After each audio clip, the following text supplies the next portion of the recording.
पदाधिकारी व विद्यालयाच्या सर्व शिक्षकांतर्फे हा सत्कार होत आहे। कर्तृत्वाची केली कसोटी यातच दिसते। सुरुवातीपासून तुम्ही अतिशय शांतपणे माझे प्रिय विद्यार्थी बसलात, त्याबद्दल मी तुम्हाला धन्यवाद देतो। आज माझा सेवापूर्तीचा हा कार्यक्रम या बिरोबा विद्यालयामध्ये संपन्न होतो आहे। या कार्यक्रमाची तयारी मी जवळजवळ गेले 2 महिने करत होतो। माझे सर्व सहकारी यांनी अतिशय चांगल्या प्रकारे मला सहकार्य केलं। त्याचप्रमाणे या कार्यक्रमासाठी मी आपल्या संस्थेचे चेअरमन आदरणीय दादा, त्याचप्रमाणे सचिव गोमटे भाऊ, मांकाळ साहेब, त्याचप्रमाणे चंद्रकांत दादा, बाळासाहेब माने किंवा सर्व पदाधिकाऱ्यांशी मी चर्चा करून या कार्यक्रमाचं हे नियोजन केलेलं होतं। अतिशय मोठा व्याप संस्था पदाधिकाऱ्यांना आहे। आता हे जे पदाधिकारी रात्री मला वाटते सकाळी 4 वाजता पोहोचले आहेत विदर्भातून माझा कार्यक्रम अटेंड करण्यासाठी, हे या ठिकाणी उपस्थित राहिले। सर्वप्रथम मी त्यांना धन्यवाद देतो, आभार मानतो, कारण एवढ्या छोट्या माणसाच्या कार्यक्रमासाठी आमचे हे पदाधिकारी सदैव तत्पर असतात। कोणताही कार्यक्रम ते मिस करत नाहीत। माझ्या विनंतीला मान देऊन सर्व पदाधिकारी या कार्यक्रमासाठी उपस्थित राहिले, त्याबद्दल मी प्रथमतः त्यांचे आभार मानतो।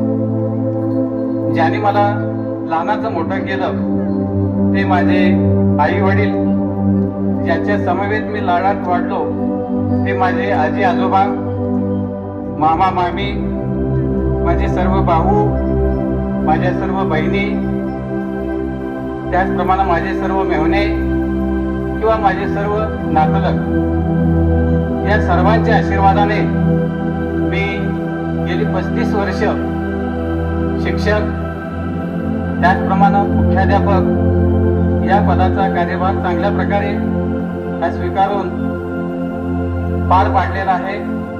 सुरुवातीची शिक्षणाची जबाबदारी जी आहे ती माझे आजी आजोबा, मामा मामी यांनी अतिशय चांगल्या प्रकारे घेतली। त्यामुळे आज मी एवढ्या उच्च पदावरती हे विराजमान झालो। आमची सुरुवातीची परिस्थिती पाहिली तर अतिशय हलाखीची होती। अगदी कपडे सुद्धा अगदी हलकीशी मांजरपाट, सणासुदीला आम्ही वाट बघत बसायचो। अशा प्रकारची परिस्थिती, अशा परिस्थितीमध्ये मी शिक्षण पूर्ण केलं। आणि मी ज्या दिवशी शाळेला पहिला दिवस माझा इंदवाव 13 जून 1989 या दिवशी मी ज्या वेळेला शाळेवर रुजू व्हायला निघालो, त्यावेळेला माझ्या वडिलांनी एक मला शब्द दिलेला होता की मी ज्याप्रमाणे प्रामाणिक नोकरी केली त्याप्रमाणे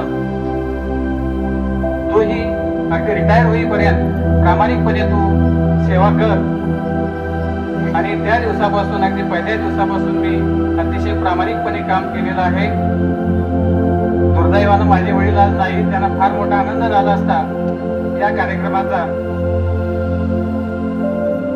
सुदैवानं माझी आई अजून धडधाकट आहे म्हटलं तरी चालेल, अजून ती रानात काम करते विशेष म्हणजे। तर अशा प्रकारे वडिलांनी मला ज्या दिवशी सांगितलं त्या दिवसापासून मी आतापर्यंतचा हा जो प्रवास आहे तो अतिशय चांगल्या प्रकारे पार पाडलेला आहे। नोकरीची सुरुवात इंदवावला झालेली आहे। 89 पासून 2010 सालापर्यंत मी प्रामाणिकपणे सेवा केलेली आहे सर्व कर्मचाऱ्यांनी। त्या ठिकाणी मला अतिशय अगदी मिळतं जुळतं घेऊन अगदी सामोपचारानं आम्ही त्या ठिकाणी जवळजवळ 20 वर्षे सेवा केलेली आहे। माझे जुने सहकारी कापसे सर आहेत, संजय कापसे सर आहेत, त्याचप्रमाणे कांबळे सर आहेत। असे सर्व मित्रमंडळी यांच्या समन्वयातून मी 20 वर्ष ही चांगल्या प्रकारे सेवा केलेली आहे। संस्थेच्या प्रशासकीय कारणास्तव मला 2010 साली बुलढाणा जिल्हा नांदुरा तालुक्यामध्ये 1 वर्षाची सेवा करण्याची संधी दिली। खरं वास्तविक पाहता बदली झालं मन लोक काही वेळेला वाईट वाटतं, परंतु मला एकाही बदलीमध्ये वाईट वाटलं नाही. कधी आयुष्यामध्ये मी नाराज होऊन बदलीच्या ठिकाणी गेलो नाही. जवळजवळ 3, 4, 5 बदल्या माझ्या झाल्या. त्या ठिकाणी आता दहेगावला असताना 1 वर्षच होतो, परंतु अजूनही काही सहकार्यांचे मला फोन येतात. 15 दिवसातून, महिन्यातून मला फोन येतात. त्यापैकी बोंबटकर सर इथं उपस्थित आहेत. माझे ते जुने सहकारी आहेत दहेगावला असताना. नंतर 2011 ते 2023 पर्यंत 1 वर्ष वगळता मी मातोश्री सखुबाई कन्या प्रशाला पंढरपूर या ठिकाणी संचालिका सौ पाचंगे मॅडम यांच्या मार्गदर्शनाखाली उपशिक्षक, प्रभारी मुख्याध्यापक आणि मुख्याध्यापक ही सेवा केलेली आहे. या कालखंडामध्ये माझे जे जुने सहकारी आहेत अतिशय चांगल्या प्रकारे त्यांनी मला सहकार्य केलेलं आहे. त्या सहकार्याची आठवण मला कायमस्वरूपी राहील. याही शाळेमध्ये मी प्रामाणिक काम केलं. NMMSचा पहिलाच प्रयोग मी परीक्षेचा केलेला होता. त्यामध्ये 14 मुलीपैकी 9 मुली मी पात्र करून दाखवल्या. अगदी 4 महिन्यामध्येच लिगाडे साहेब म्हणून एक गट शिक्षणाधिकारी होते. आता ते गट शिक्षणाधिकारी विस्तार अधिकारी पहिले होते. एक दिवस आले आणि आम्हा सर्व सहकार्यांना थोडंसं त्यांनी मार्गदर्शन केलं. त्या दिवसापासून अगदी माझे विद्यार्थी शिक्षक संजय कापसे सर, त्याचप्रमाणे मी इंग्रजी ठाकरे सर, त्याचप्रमाणे अन्य सर्व कर्मचाऱ्यांनी आम्ही अतिशय 4 महिन्यामध्ये हा अभ्यासक्रम पूर्ण करून 14 पैकी 9 मुली पात्र केल्या आणि 2 मुलींना शिष्यवृत्ती मिळालेली आहे. म्हणजे अशा प्रकारचं जे काम आहे ते मी पंढरपूरमध्ये सुद्धा केलेलं आहे.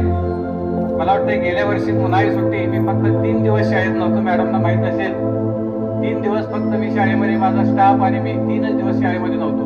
बाकी सर्व सुट्टी आम्ही मुलांची पटसंख्या वाढवण्यासाठी अगदी मे महिना आणि जूनच्या 15 तारखेपर्यंत इतर तालुक्यामध्ये आम्ही फिरलो आणि जवळजवळ 130-35 मुली हजर होत्या. परंतु त्या वर्षी मी मॅडमना 100-200च्या दरम्यानचं टार्गेट दिलं होतं, ते पूर्ण केलं आणि सध्या ह्या 200 मुली आता तिथं जवळजवळ हजर आहेत.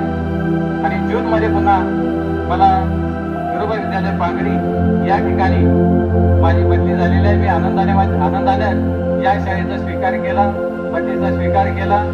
मी त्याच दिवशी चेअरमन साहेबांना आणि सचिव साहेबांना फोन केलेला होता. दादा मी किंवा भाऊ मी इथं हजर झालेलो आहोत, अगदी आनंदामध्ये हजर झालेलो आहोत. या ठिकाणी सुद्धा आमचे संचालक आदरणीय दादा असोत, नंतर बाळासाहेब माने असोत, प्रत्येक वेळेला आम्हाला त्यांनी अतिशय चांगल्या प्रकारचं सहकार्य केलं. कोणतीही गोष्ट मी विचारल्याशिवाय त्यांना केलेली नाही. त्यामुळं त्यांनाही माझ्याविषयी आपुलकी वाटत असेलच, तरी सुद्धा कोणाच्याही दबावाखाली त्या ठिकाणी मी काम केलेलं नाही. अगदी फ्रँकली संचालकांना विचारून, सर्व कर्मचाऱ्यांना विश्वासात घेऊन अतिशय चांगल्या प्रकारे काम केलेलं आहे. काटकर सरांनी या वर्षीच्या कामाबद्दल उल्लेख केलेलाच आहे. या वर्षभरामध्ये अगदी खेळीमेळीच्या वातावरणामध्ये माझ्या सहकार्यासोबत मी काम केलेलं आहे. वर्ष कसं संपलं हेही कळलेलं नाही. मला 2-3 महिने आल्यासारखंच वाटतं इथं, परंतु वर्ष संपलेलं आहे. या ठिकाणच्या कर्मचाऱ्याबद्दल बोलायचं झालं, प्रत्येक कर्मचारी ऑलराऊंड आहे. आता उदाहरणार्थ सत्रे सरांचं उदाहरण मी आवर्जून घेतो की 9:30 वाजता 9 वाजताच माणूस या ठिकाणी शाळेमध्ये हजर असणार. मी यायच्या अगोदरच काही वेळेला सत्रे सर इथं हजर असायचे आणि साधारणतः मी 10 वाजता शाळा भरवत होतो. 10 वाजता सर्व विद्यार्थ्यांना तिथं कंपल्सरी बोलवत होतो आणि त्यांना वाचन लेखन याचा सराव घेण्यासाठी सर्व सहकार्यांनी ही मदत केलेली आहे. 10 वाजता वर्ग भरले. कुणी तुम्हाला 10 नंतर एकही विद्यार्थी बाहेर दिसलेला नाही. मला शेजारचे बरेच जण विचारायचे तुमच्या शाळेचं टायमिंग किती आहे, तर 11 ते 5 आहे असं मी सांगायचो. परंतु 10 नंतर एकही मुलगा तुमच्या ग्राउंडवर दिसत नाही. त्यावेळेला त्यांना मी बोललो की 10 वाजताच आमची शाळा भरते आणि यामुळं या मुलांच्या प्रगतीमध्ये थोडाफार तरी बदल झालेला असेल. त्याचप्रमाणे इमारत बांधकाम किंवा इतर बांधकाम चालू असताना सत्रे सर, जाधव सर, कट्टे सर म्हणजे सर्व सहकारी अतिशय